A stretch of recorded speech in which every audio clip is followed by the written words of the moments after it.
We've to date worked with about 10 organizations that have gone through or are going through either an OCR audit, a la that which has been mandated by the HITECH Act, or an OCR investigation, which has typically been precipitated by a complaint from a member, patient, customer, or precipitated by an insider effectively blowing a whistle on the organization.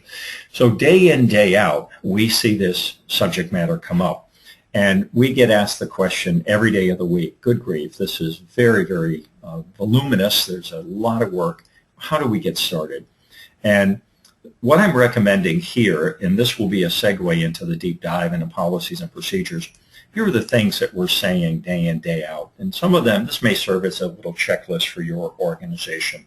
First and foremost, the auditors are looking for an engaged and supportive executive team. If you don't have a good risk management program, compliance program, governance program in place, we urge you very, very strongly to set that up.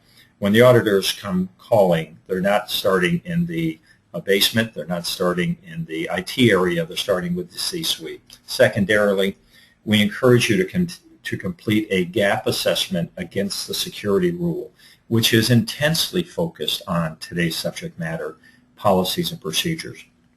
Next, complete a similar assessment against the privacy rule. And for those of you who are not familiar with these rules or regulations, as they're called, promulgated from the laws, the taxonomy typically is as follows. They break down into major areas. Areas break down into so-called standards. Standards break down into so-called implementation specifications. I'll give you a glimpse of a couple of examples.